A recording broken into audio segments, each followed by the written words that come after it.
Di video sebelumnya kita sudah melakukan pembuktian dari beberapa eksperimen yang ada di Detektif Conan. Baik itu pembuktian melalui eksperimen langsung ataupun secara perhitungan dan simulasi. Nah, di video-video tersebut ternyata ada banyak sekali komentar dan pertanyaan-pertanyaan menarik yang masuk. Termasuk pertanyaan yang meragukan apakah eksperimen di Detektif Conan itu beneran bisa dipraktekkan atau tidak. Dan banyak lagi pertanyaan-pertanyaan menarik lainnya yang akan kita diskusikan di video kali ini. Sekaligus sebenarnya ini sekalian sambil nunggu sih teman-teman. Aku masih nyiapin beberapa bahan untuk video eksperimen selanjutnya. Nah, sambil menunggu itu kita review dulu komentar-komentar menarik dari video sebelumnya. Karena ini nggak kalah seru. Belajar jadi detektif dari Detektif Conan. No. Belajar jadi penjahat dari Detektif Conan. Nah, kalau yang ini aku perlu bertanya sih ini ke teman-teman semua. Apakah menurut kalian Detektif Conan itu mengajarkan hal baik? Maksudnya adalah kita jadi tahu berbagai aplikasi sains, kita dilatih berpikir kritis, memecahkan masalah dan lain sebagainya. Atau justru Conan itu mengajarkan hal yang buruk. Maksudnya ini malah menginspirasi untuk melakukan kejahatan. Silahkan kalian tulis saja pendapat kalian seperti apa teman-teman. Yang pasti kalau aku gini, berhubung aku udah mencoba mempraktekkan beberapa triknya yang ada di Detektif Conan, aku bisa bilangnya gini. Ya memang trik yang ada di Conan itu kebanyakan benar secara prinsipnya.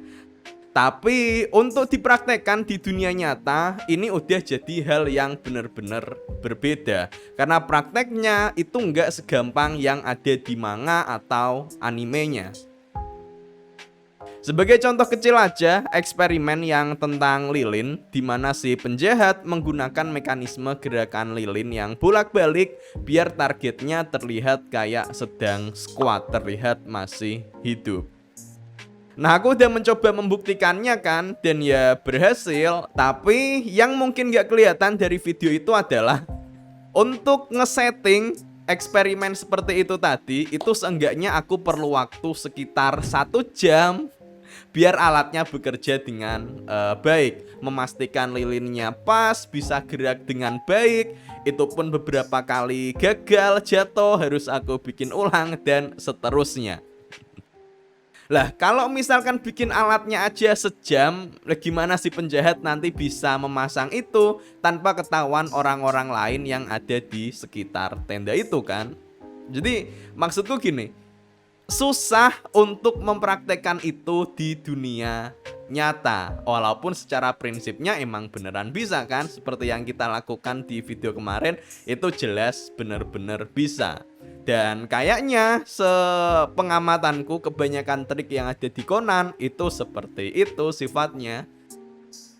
Dibandingkan dengan trik-trik yang dilakukan oleh para penjahat, aku sendiri lebih seneng sama hal-hal sederhana yang dilakuin oleh Conan untuk membantu mereka sendiri. Seperti contohnya adalah pas bikin lampu dari susu. Itu kan simple, membantu, ada ilmunya dan nggak mencederai siapapun. Kian YTID, itu susunya make susu apa? Nah, di eksperimen lampu dari susu kemarin, di mana ceritanya itu kan susunya dipakai untuk membuat lampu jadi terlihat lebih berpendar. Dari lampu yang searah jadi bisa terlihat lebih terang. Nah, ini kemarin aku makainya adalah pakai susu biasa sih teman-teman, susu UHT gitu loh, atau apa sih itu biasanya. Harusnya pakai susu lain pun bisa, pakai susu kental manis pun harusnya bisa, atau pakai bahan selain susu itu juga bisa harusnya, seperti pemutih pakaian dan lain-lain.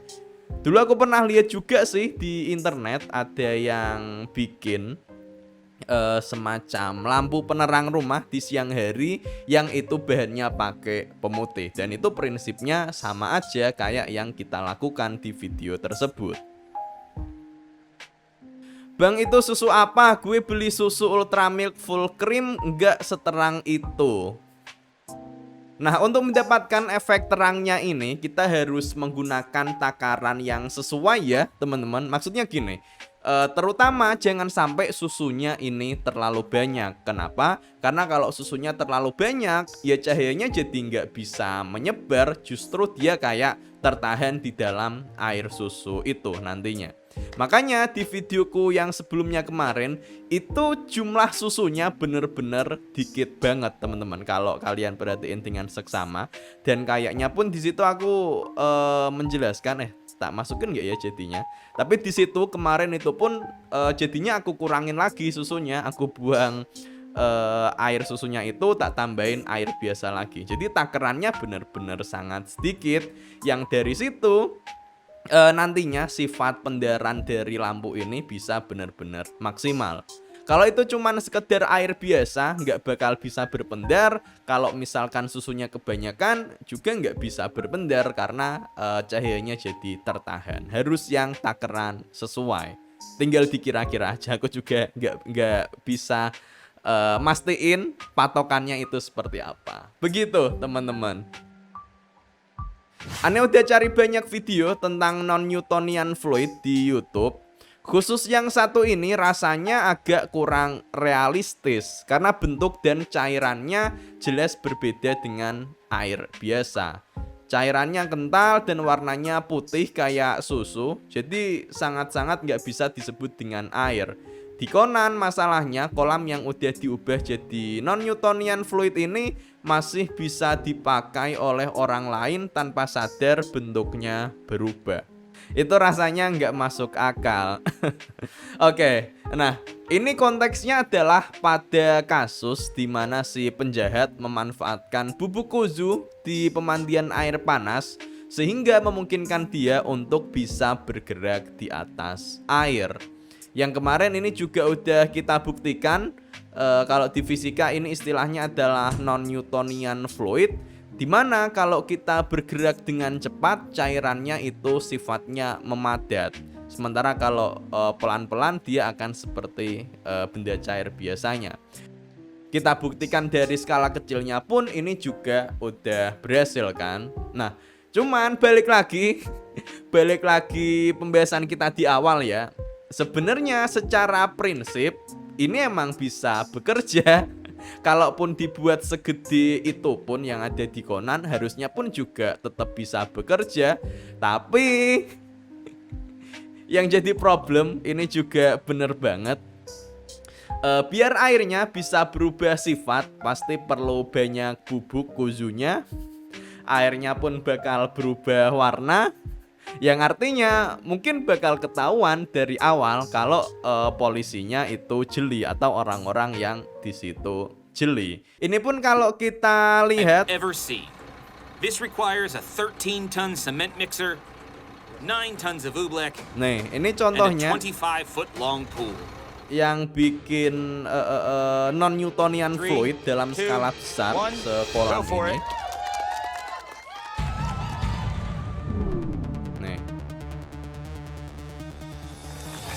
Emang beneran bisa.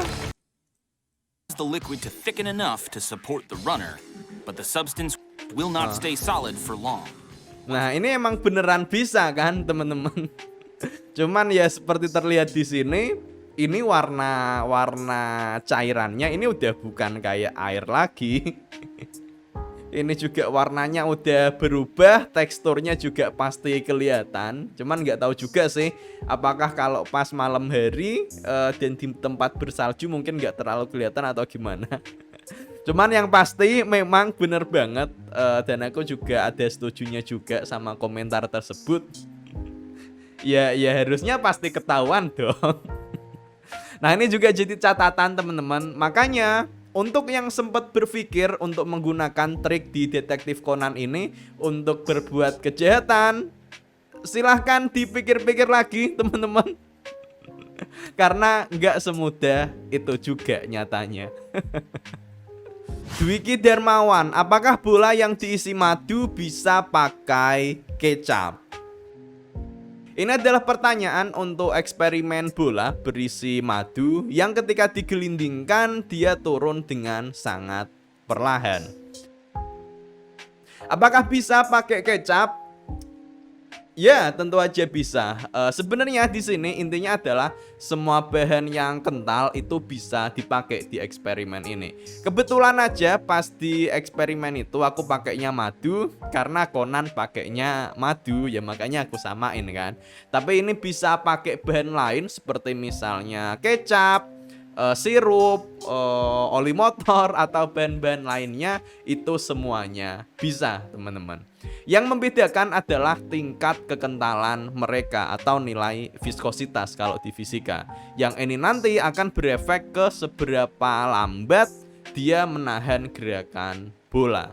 Nah, kalau ada teman-teman yang mau mencoba eksperimen ini untuk mendapatkan hasil terbaik, ini nanti tingkat kemiringannya tinggal dicoba-coba aja lah ya, segimana yang pas sesuai dengan cairan yang dipakai itu. Karena kalau misalkan terlalu curam, ya dia bakal kepleset dan turunnya nanti malah normal seperti biasa, nggak tertahan seperti yang ada di eksperimenku kemarin. Yang terakhir, ini banyak banget juga yang komen-komen tentang hal ini, dan ya aku setuju juga sih sebenarnya. Mungkin aku juga rada kelewatan ya, belum membahas tentang hal ini. Padahal ini penting juga ya. Ini adalah kasus kejahatan di mana si pembunuh menyembunyikan korban di dasar kolam renang dan ditutup pakai akuarium berisi udara sehingga nggak kelihatan. Yang memang itu benar bisa terjadi secara fisika, udah kita buat juga kan eksperimennya kemarin, dan itu benar-benar bisa dari prinsip total internal reflection. Tapi problemnya, yang ini juga banyak banget dinotis di kolom komentar, mantap banget lah pokoknya, seneng aku kalau kayak gini itu. Jadi kalau aku ada kurang dikoreksi, kalau aku ada yang kelewatan disampaikan di komen, mantap lah ya pokoknya. Nah, di situ banyak banget yang komen kalau akuarium segede itu kalau diisi udara pasti bakal berat banget dong nahannya, karena kan ada gaya Archimedes yang mendorongnya ke atas. Sementara di animenya cuman ditunjukin kalau akuariumnya ditahan pakai semacam kabel. Ya anggapannya sih bisa harusnya ya. Cuman kita coba hitung lah secara detailnya. Ini aku tadi udah melakukan perhitungan secara kasar ya. Jadi kalau kita anggap ukuran akuariumnya itu adalah 150 kali 75 kali 75 cm. Kalau ini nanti diisi dengan udara, gaya angkat ke atasnya ini nanti adalah sekitar 8.200 Newton. Alias gaya dorongan ke atasnya ini itu setara dengan benda bermasa 800-an kilogram yang ini arahnya ke atas. Terus untuk ukuran segitu, katakanlah akuariumnya ini punya masa 100 kg lah katakanlah. Berarti total gaya angkatnya ini pun masih setara dengan 700-an kilogram. Jadi ini masih berat banget. Di animenya memang ditunjukin kalau penjahatnya ini nahan pakai semacam kabel. Cuman ya tetep aja dong, ini berat banget. Udah hampir 1 ton loh ini loh. Jadi balik lagi, secara prinsip ini memang mungkin, tapi secara praktis di prakteknya ini sangatlah susah. Makanya ini catatan buat teman-teman semua. Jangan menjadi penjahat dengan memanfaatkan trik yang ada di Detektif Conan, karena nggak semudah itu nyatanya. Dan oke, gitu dulu aja teman-teman. Menurut kalian gimana? Atau justru memang Aoyama Goso sengaja bikin beberapa bagian nggak masuk akal biar eksperimennya nggak dipraktekin? Entahlah, aku juga nggak tahu. Silahkan tulis saja komentar kalian kalau kalian punya pendapat. Kita ketemu lagi di video eksperimen Conan yang selanjutnya. Terima kasih, dadah.